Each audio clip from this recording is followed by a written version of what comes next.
सावित्री अमावास्या माँ विरजा दर्शन कले जाजपुर निर्वाचन मंडलीर नवनिर्वाचित विधायिका सुजाता साहू। जाजपुर विधायिका भावे सुजाता साहू विजयी हेबा परे से आज जाजपुर अधिष्ठात्री देवी माँ विरजा मंदिर में पहुंची दर्शन करिसेंती। साधारण जनता परी लाइन में रही मां को दर्शन करिसेंती।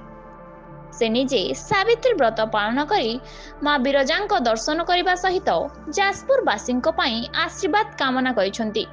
एथिसह ड्राइवर संघ पक्षरु होइथिबा जलछत्र रे जोगदे श्रद्धालु माननकु मध्य दही पानी बंटन करथिले। जाजपुर विकास सह साधारण जनता सेवा करिबे बोली कहिसेंती सुजाता। भाव मु आज सावित्री ओषारे व्रत करिछि माँ को पाखक आशीर्वाद नवाक आसती विजय पर जहाँकि साधारण लोकंकर आज आशीर्वाद मो पर होइछि लोकंकर सेवा करिवार मु सुजोग आज पाइछि।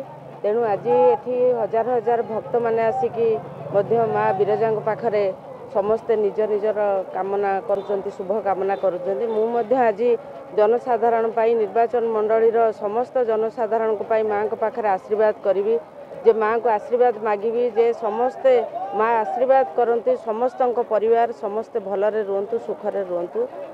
आज साधारण लोक मत आशीर्वाद करिसेंती मु विजय लाभ करिछि। निश्चित भाव में लोकंकर सेवा करी लोक सांगर रही दुख सुखर साथी।